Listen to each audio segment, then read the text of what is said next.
Il n'est pas question de lancer d'autres, je dirais, marques de jus, surtout aussi, pour justement la tirer vers le haut, et aussi d'autres activités, d'autres métiers, sous-métiers. D'autres produits de grande consommation. Dans l'eau, Non, dans les je parle en liquides, général, dans les là. boissons, ou là, dans l'alimentaire en général? Mutandis. Si, bien sûr, bien sûr, bien sûr. Là, on a communiqué à la bourse à de nombreuses reprises qu'on allait lancer très bientôt à la fois une gamme de produits de la mer avec des pâtés, des tartinables qui vont être lancés cet été bientôt, sous la marque Sur Marine. le marché local Août-septembre, local, que local. Donc la marque sera Marine et c'est une gamme de pâtés, de mortadelles et de choses, de charcuterie à base de sardines. Ça c'est maintenant, c'est dans 3 mois. Ensuite, on a communiqué aussi. C'est-à-dire que le produit est fin prêt. Il est prêt depuis longtemps, c'est ça. D'accord. Et ça a nécessité à peu près un investissement en recherche et développement ou ça a nécessité 3 ans de travail. 3 ans de travail. C'est quoi la deuxième donc? Le second. Non, les machines pour faire du pâté ne sont pas très chères. Et les usines, on les a déjà. Je parle de l'investissement global. Pas beaucoup. Déployer, que ça soit aussi en recherche et développement. C'est pas beaucoup. J'imagine que quinzaine vous misez aussi sur ce volet. Une quinzaine de millions. Pas beaucoup. C'est un petit montant. Une quinzaine de millions, mais par contre, il y aura de l'investissement marketing pour lancer la marque. Oui. Évidemment. Il y aura beaucoup d'investissement au début. Comme on est en train de lancer Fruit, là, on dépense beaucoup sur Fruit. Donc, il y aura beaucoup d'investissement de construction de marine chez le consommateur. Et le deuxième? Alors, c'est le personal care, c'est la beauté, l'hygiène de la personne. Donc, l'hygiène de la personne. Des déodorants, les trucs de rasage, tout ça, quoi. Doucement. C'est-à-dire, vous verrez, mais il y aura des produits qui vont démarrer. Sous quelle marque? Sous une marque nouvelle, bien sûr. Ça peut pas être Magix ou Maxis. J'imagine que le nom. L'hygiène de la maison. J'imagine que le nom est déjà décidé. Tout est décidé, tout est prêt, tout est fini, toute la R&D est faite, les packagings sont faits, l'usine est construite, à Brachid. Donc, on a construit 3 nouvelles usines, une pour les boissons et les jus qui vont avoir des débits beaucoup plus importants que la vieille usine qu'on avait à Knetra. On a construit une nouvelle usine pour l'hygiène de la maison parce que l'autre est complètement saturé, alhamdoulilah, et on grandit vite. Et une nouvelle usine pour l'hygiène de la personne. Vous êtes à combien d'usines maintenant? Qui sera lancé en tout et pour tout. Quoi, l'hygiène de la personne? Oui. Novembre? Approximatif. Octobre, novembre. On peut pas lancer tout en même temps. Oui. Cette année, on a 3 lancements, donc on a privilégié Fruit en janvier-février avant Ramadan. Voilà, bien sûr. Ensuite, Marine en juillet, août, septembre.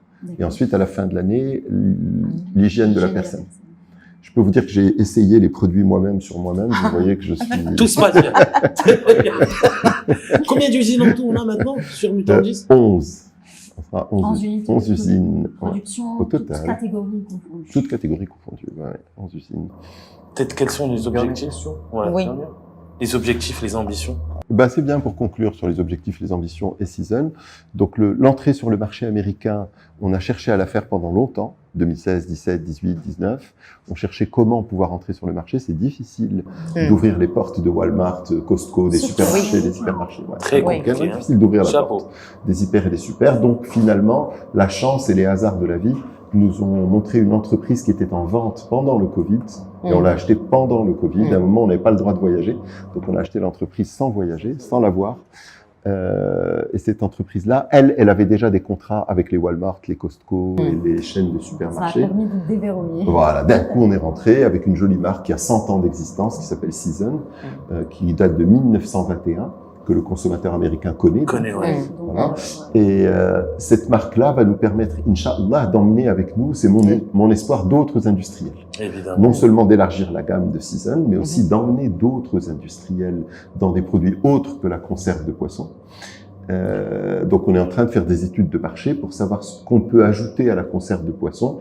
Je dis, pour vous donner des exemples, ça pourrait être, mais c'est le consommateur qui nous dira oui, non, ça pourrait être de l'huile d'olive, ça pourrait être des capres, ça pourrait être des olives en boîte, ça pourrait être des choses que l'on snack. Les Américains font beaucoup de snacking, et même les filets de sardines que vend aujourd'hui Season sont souvent consommés en snacking, plutôt qu'en salade, ou plutôt que dans les pâtes, ou plutôt que dans du riz. Ils sont souvent consommés en snacking. Donc, tout l'élargissement de la gamme de Season, maintenant qu'on a les tuyaux d'accès au supermarché et donc aux consommateurs, tout l'élargissement de la gamme peut se faire, je l'espère parce que j'aime mon pays, peut se faire avec des industriels marocains. Nous, on n'a pas vocation à tout fabriquer nous-mêmes. C'est pas, si le consommateur nous dit une huile d'olive Season, on est partant, on l'achèterait naturellement parce que Season, je sais pas quoi, on associe la sardine à la Méditerranée ou n'importe quelle raison, quelle narrative, comme disent les Américains. À ce moment-là, on cherchera un industriel marocain qui nous livre et qui produit pour nous pour le marché américain. Ok. Et donc, à part le marché américain, est-ce que vous avez d'autres marchés en vue d'introduire ou de percer de nouveaux marchés internationaux? Non, franchement, pas vraiment. On est déjà en Europe de l'Ouest. Ce qu'il nous faudrait faire en Europe de l'Ouest, c'est introduire nos marques propres. Avec quoi vous êtes On est avec les marques de supermarchés, justement, allemands et anglais. Okay. Et c'est pas notre modèle. Notre modèle n'est pas de fabriquer pour un supermarché. Il faudrait qu'on pousse nos marques à nous. Aux États-Unis, maintenant, on possède une marque, elle est à nous, on peut la développer, on peut en faire ce qu'on veut et parler aux consommateurs. En Afrique, on a nos marques. Au Maroc, on développe le portefeuille de relations avec l'épicier, qui est notre client principal au Maroc. Et donc, en Europe de l'Ouest, il nous reste la mutation d'un fabricant pour marque de supermarché à un propriétaire de marque que le consommateur européen connaît.